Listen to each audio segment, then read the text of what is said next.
사무엘상 11장 1절에서 11절 말씀입니다.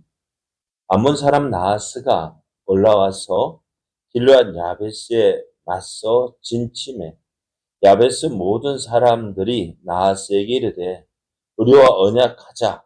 그리하면 우리가 너를 섬기리라 하니 암몬 사람 나하스가 그들에게 이르되 내가 너희 오늘 오른 눈을 다 빼야 너희와 언약하리라. 내가 온 이스라엘을 이같이 모욕하리라. 야베스 장로들이 그에게 이르되 우리에게 이레 동안 말미를 주어 우리가 이스라엘 온 지역에 전령들을 보내게 하라. 만일 우리를 구원할 자가 없으면 내게 나아가리라 하니라.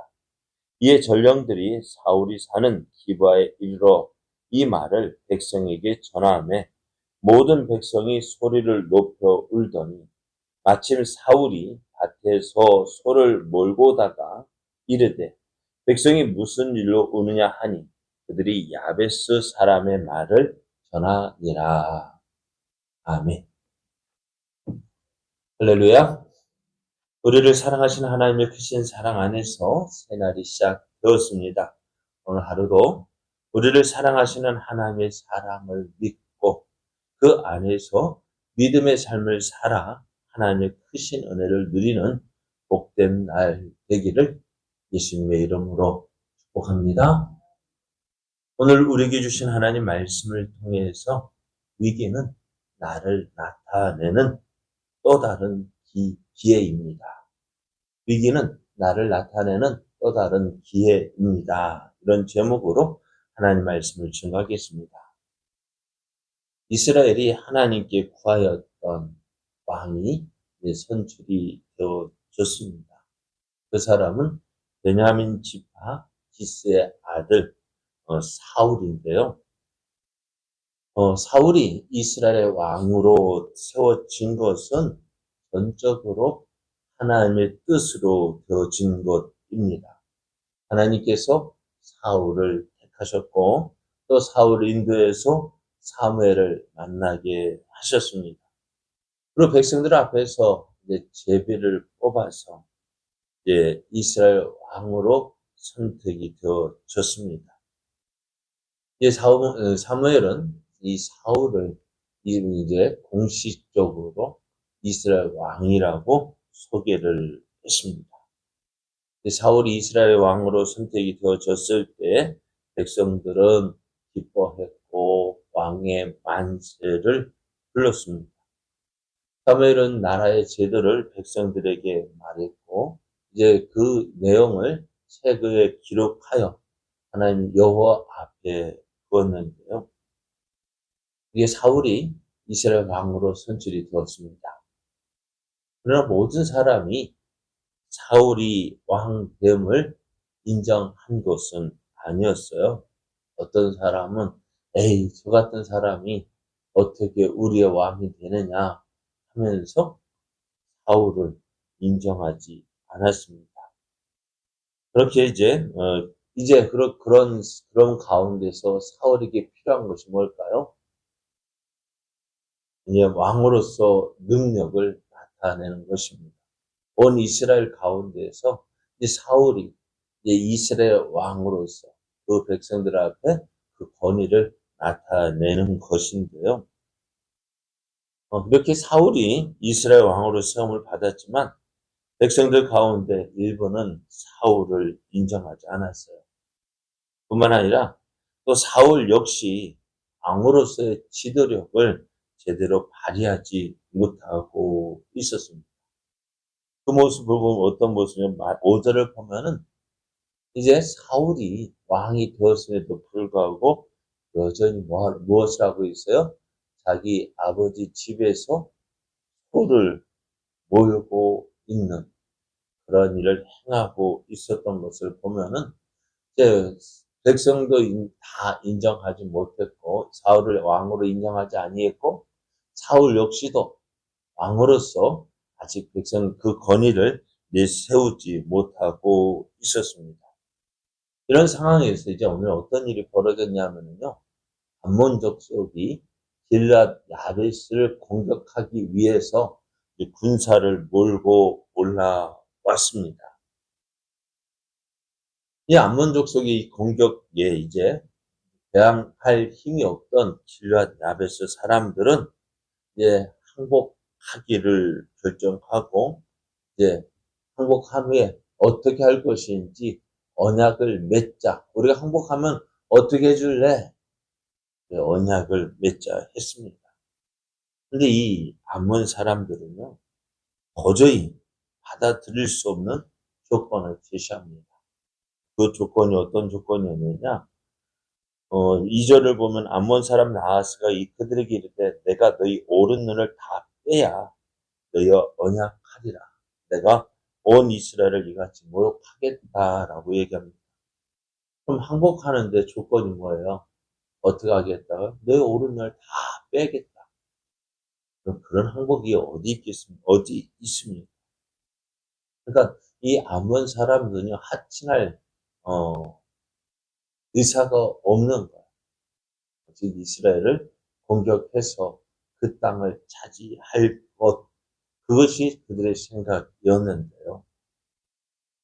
그리고 이제 야베스 장로들은 이제 항복하고 저들과 하친을 맺으려 했지만 그것도 되지 않고, 그래서 이스라엘 온 지역으로 전령을 보냅니다. 우리가 이러한 상황에 처해 있다. 우리 좀 도와달라라고 전령을 보냈는데요. 이제 그 길르앗 야베스 사람들이 보냈던 이제 전령이 이스라엘 전 지역에 보내지고 또 누구에게요? 이스라엘 왕으로 세움을 받은 이 사울에게도 이 전령이 도착을 했습니다. 사울이 이제 길르앗 야베스 사람들의 소식을 들을 때 어떻게 되었느냐? 하나님의 영에 감동이 되었다라고 말씀합니다. 그리고 이제 그래서 그 전령으로부터 소식을 들을 때 사울은 뭐 하고 있었어요? 소를 몰고 있었습니다. 그 소를 몰고 있었는데 그때 이제 전령이 소식을 보내온 것입니다. 사울은 그래서 이제 어떻게 해요? 하나님의 영에 감동된 사울은 그가 몰고 있던 소 한 결이는 2마리의 소를 말합니다. 2마리를 12조각을 했어요. 그리고요, 어떻게 해요? 이스라엘 각 지파에게 보냈습니다. 그러면서 하는 말이 이렇습니다. 누구든지 나와 사울과 사무엘을 따르지 아니하면 그의 소들도 이와 같이 하겠다라고 이야기합니다. 어떻게 하겠다고요? 네? 전에 이스라엘 백성이 베냐민 지파와 싸울 때 저들이 하나님 앞에 언약을 맺은 일이 있습니다. 아니, 그 전에 이제 레위 사람이 자기의 그 첩에 시신을 어떻게 했어요? 12조각을 내서 각 지파에 보낸 적이 있습니다. 그럼 그것을 보낸 이유가 뭘까요? 너희들이 이 모임에 함께하지 아니하면은 참여하지 아니하면 어떻게 되겠다고? 너희들이 이와 같이 될 것이다 라는 이야기입니다.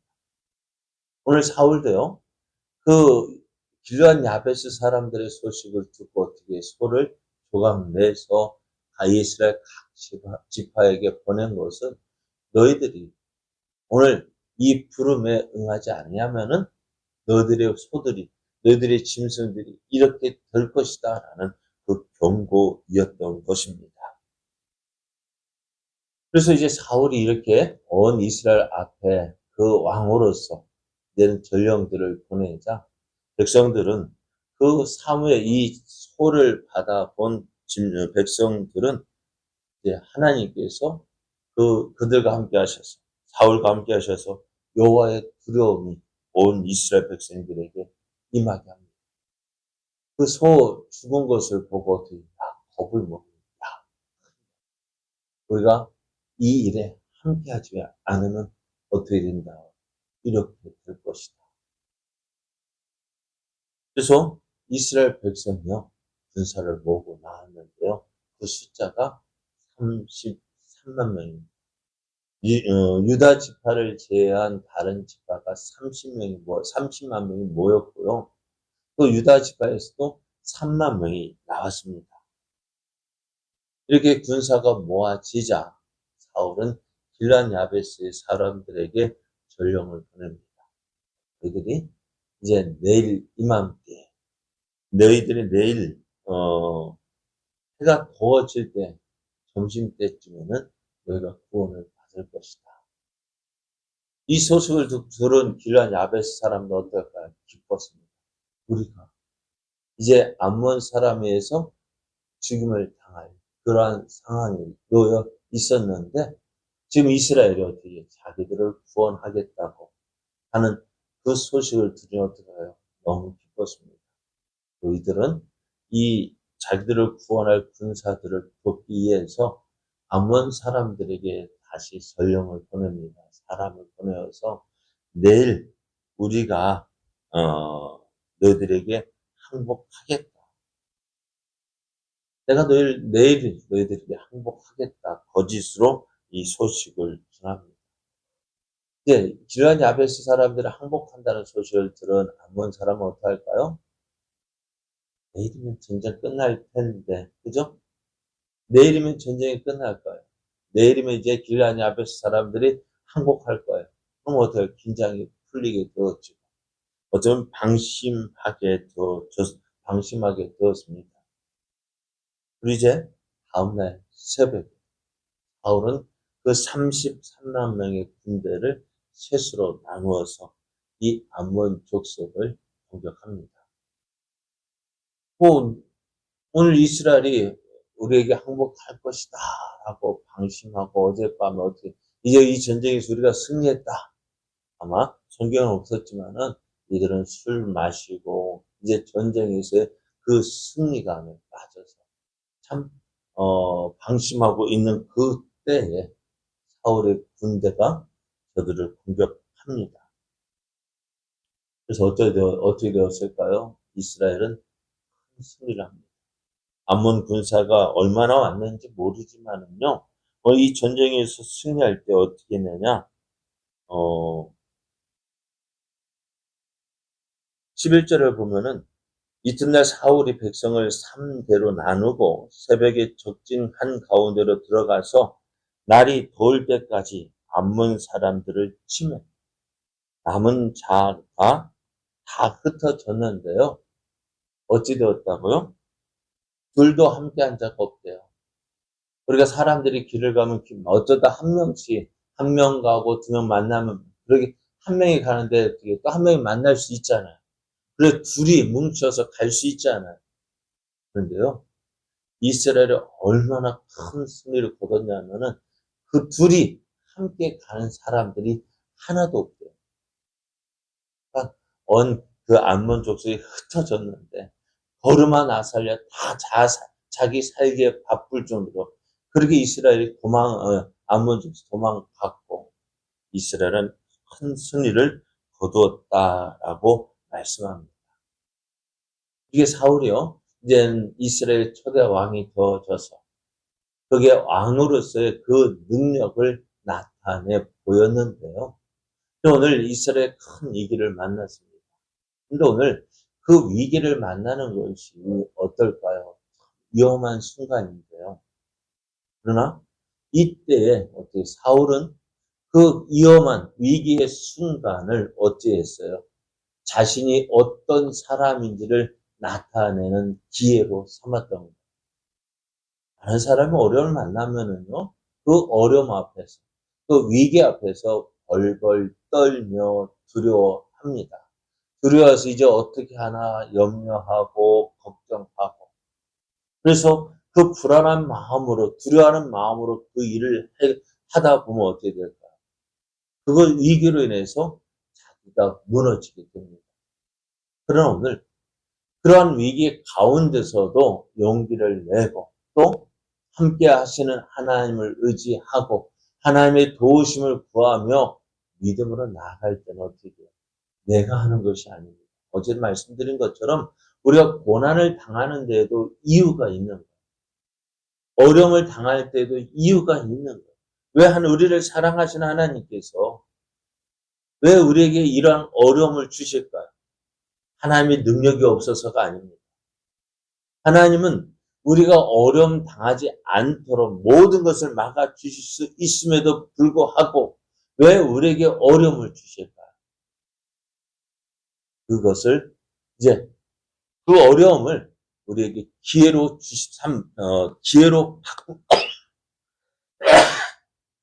기회로 바꾸시기 위함입니다.